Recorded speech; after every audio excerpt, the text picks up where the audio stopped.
All right, happy Tuesday evening.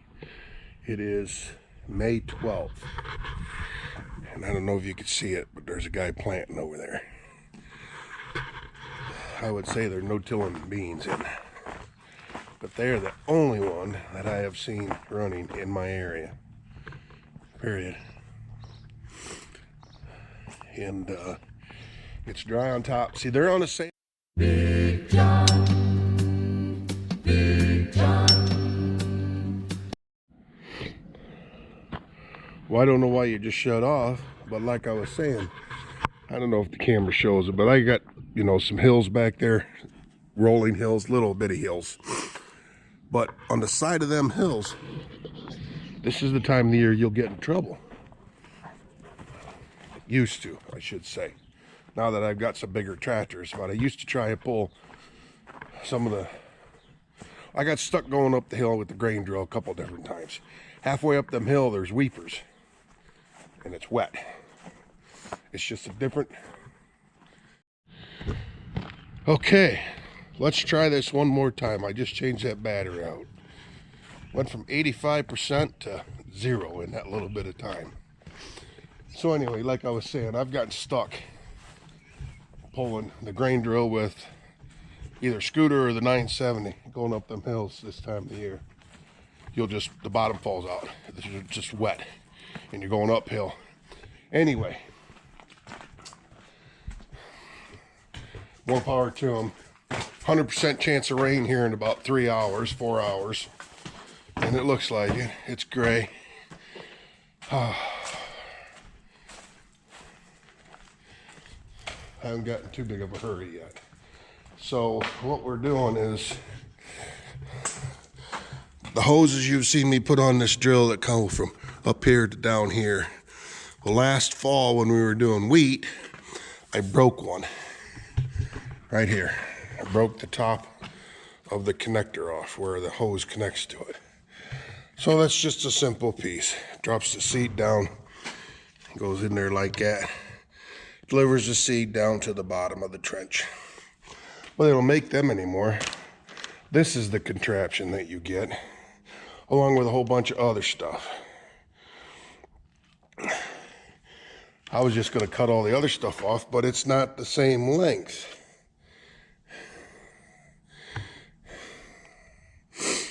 So I don't know. We're gonna tear the wheels off of it and see what happens. I gotta find my carpet creeper. Yeah, the third one in. So it's not too hard to get to. All right, BRB. Look at this, brand new carpet creeper. Brand new creeper. Oh, all right, so where can I put you guys? I don't know. How about, let me find a spot.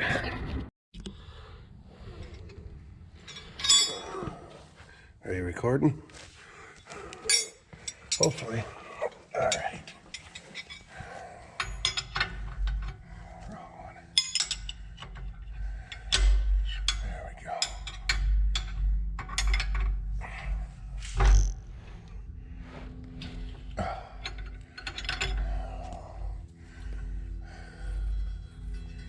I guess I probably should have checked my... Sorry. I've been sick for Sunday morning, woke up, felt like crap. So, all right, don't lose my shims. What do we got? Two shims on the inside. Oh, there's another one.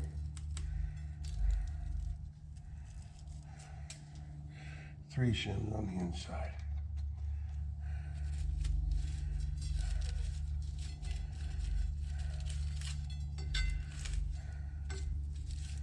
Get my new creeper dirty.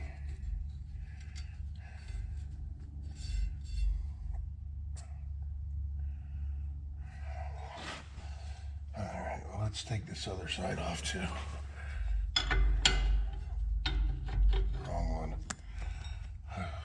At least I guessed the right one on the first trip.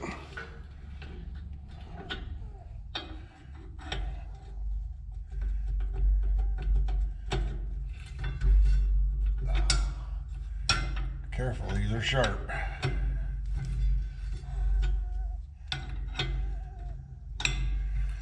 Suppose I'd get a tape measure and measure what they are.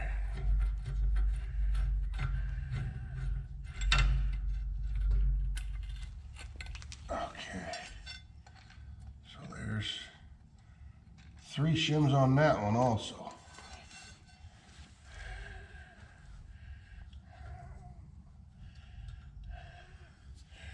All right, let me get some. Okay, so here's what we're looking at. A shim pack, and this thing, and this thing. Alright, so this, I opened this up the other day. I was studying it. This looks like it goes around the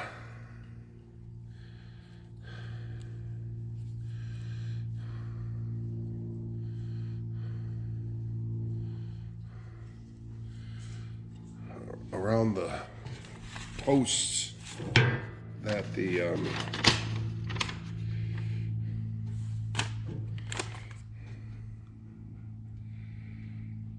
them blades bolt into. It goes like this. And then I'm thinking, from the way it looks, this rubber piece is supposed to go down through here.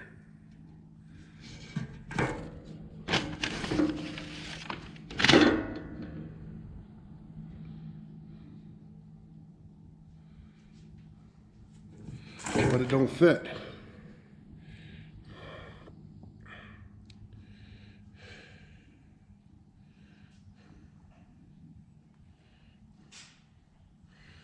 I believe that, and it's neck down right here. I don't know if you can see that, to where if you pull it through there, it's going to pop in there. And then this goes in there, and this is somewhere about like this.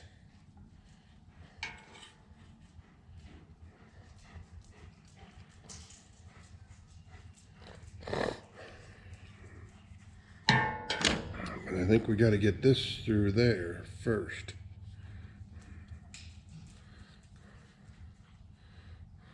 When it doesn't.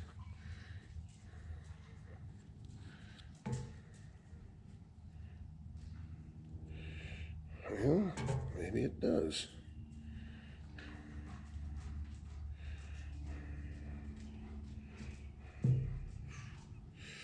That's going to be a tight pull. Let me go get a pair of pliers to see. Oh, wait a minute.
I don't know.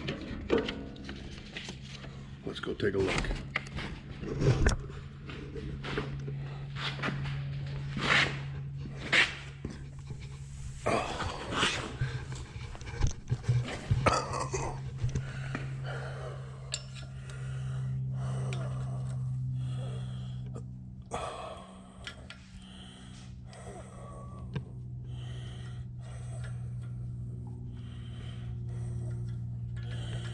I gotta put you down for a minute.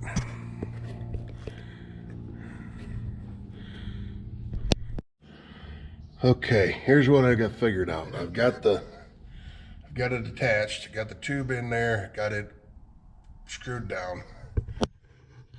This one here has flanges on it where it goes on to the nut. But the problem I'm seeing is it's rubbing on this mechanism here, which is the press seed firming wheel. The seed comes out of the tube and this wheel rolls and pushes it down into the bottom of the trench.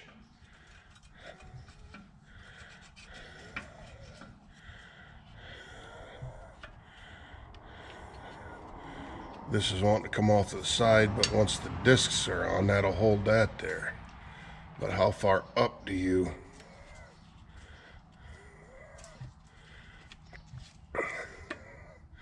I'm thinking right there, that's locked on to the nut. And the other side is not quite, so I gotta rearrange that. Hold on. Okay, hang on. All right, boy, this new carpet creeper is nice. Anyway, so I got this disc on the backside. It's just round where it goes over the nut. I've got this locked onto the nut as high as I think it wants to go. So this is wider. So I'm thinking this is going to get pinched between these two discs and it's going to ride back like that. So the seed's going to drop through that tube. And this is going to control it.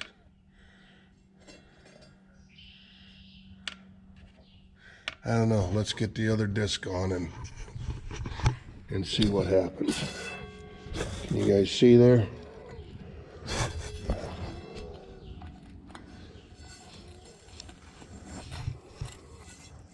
So now hopefully that doesn't come apart while I'm trying to get this in there.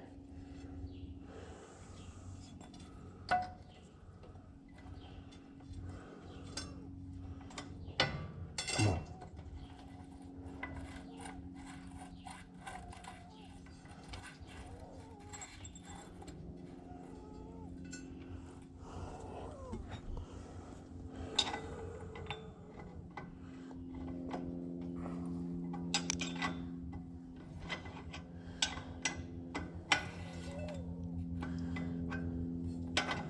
The ratchet would be nice, but I don't have one right now.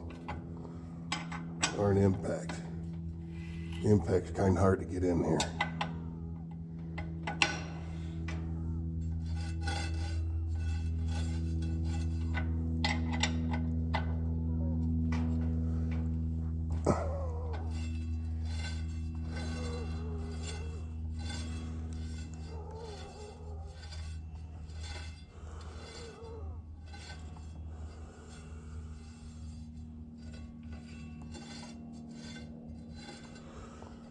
So, as they turn, you can see that rubber piece flexing backwards.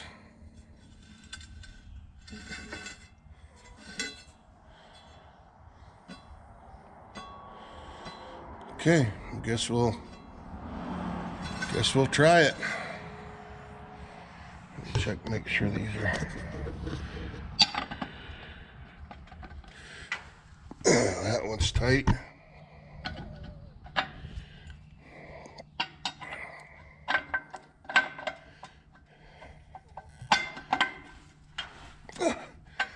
That one's tight. All right.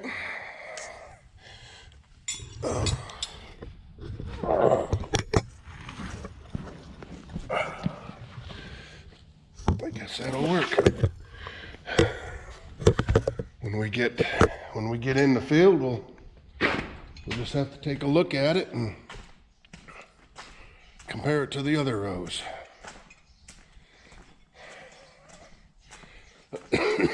Oh boy. I feel like I burn up all my sawdust over the last 2 weeks, actually, a week and a half. That pile out there was 8 feet tall, well, 6 feet tall, twice. And I lit it. It was real windy out that one day, and I know you don't burn stuff when it's windy, but that sawdust was kind of wet in spots. It's sawdust and bark from out back of the woodshed, cutting wood. So the wind helped blow the fire into it and feed it and dry it out. And there's nothing in there that's going to make sparks that are going to float around and get into a cornfield or whatever.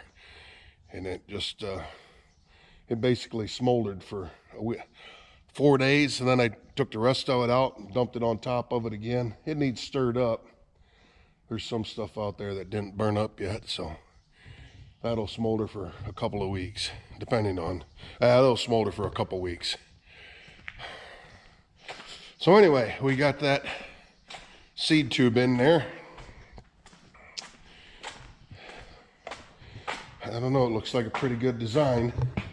Now we got to take the auger off, because I don't know if you guys seen my short or not, but we have a seed tender, so we no longer need this auger. So I need to get the Bobcat, which is right over there, swing this thing around, get it somewhere where I can get behind it with the Bobcat, and we'll put a couple straps around this thing and unbolt it. I built this carriage here that the thing bent bolts to, U-bolts, clamps to. It comes clear up to the main frame, right through there, and bolts on.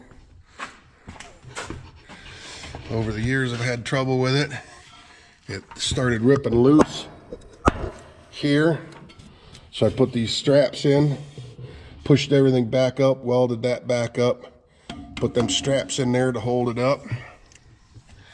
Well, then I did it again, so I think it was actually last year I had it all apart and it's on the channel, and I put a bracket here bolted to there and a bracket in here welded with a U-bolt around it, around this small square tube, which is tied to the frame right there, and then another L bracket here with a bolt going through the steps, and that really firmed everything up.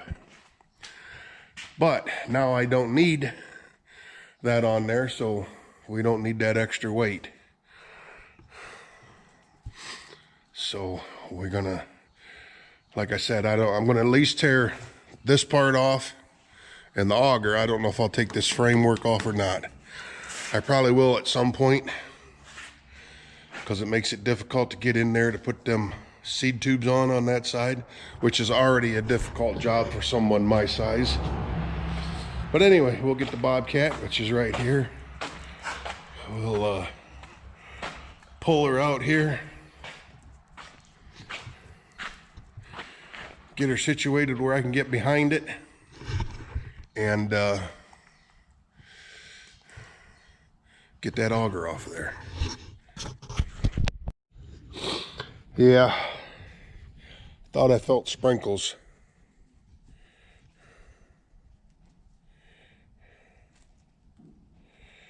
Yeah. So that's 10 o'clock tonight, 11 o'clock tonight, but let it restart here. There's 6, and there's now. Anyway, anywho, got her pulled out here a little bit, and this got a ball hitch. That big bolt goes through here into the main pin of the drawbar. Then there's another bolt that goes through here into the next one up on the drawbar. So this pivots and swivels and everything else like that. What I did was I had, see the bolt there? Slide that underneath, put it in that hole right there, and then you can somewhat control it. You still have, sorry about that, you still got to take it easy. Oh, anyway, so I dropped the bucket, put the forks on it. We got to get these hydraulic hoses off of here. So the rest of them all run through the tube. I'd hate to see what that looks like inside of there.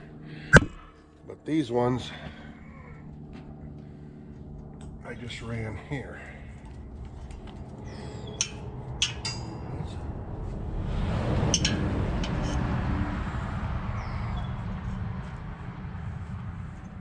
Now I get to show you how dull my pocket knife is. I gotta sit down and sharpen this thing one of these days.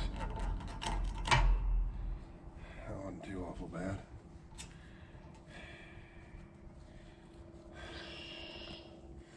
Hopefully these will never have to get put back on here. I don't know. If anybody's interested in a drill fill, put a brand new auger in there last year. It had the brush auger, and I have the original brush auger yet. If you'd rather have that, but I got plastic cup auger. I'm sure I had video of putting that together. Had to do a little bit of customization because it's an older tube and older hookup and stuff, but we made it work, and it works good. It fills quick.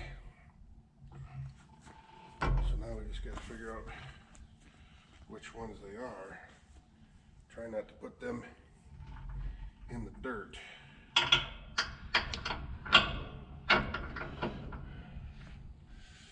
Alright, so it's these ones. And they got pinched. Here's a little secret for you guys. When you make long hoses like this, these go, I think those are about 30 foot long. They come clear through the auger, come out, loop around here a little bit, come up here, and go all the way to the top of the auger to the motor. They're very expensive hoses. Even if you make them yourself, just the stuff alone. Well, I damaged them. They got pinched up here. I don't know whether, I don't remember exactly what it was, but they got pinched on the ends. So when I had the next set made, I put couplers right here. And then I've got maybe 5 feet on the end here. And that way, if you wreck the hoses up here where they normally get wrecked, close to the tractor, all you got to do is replace the 5 feet on the end. So anyway, just a little FYI.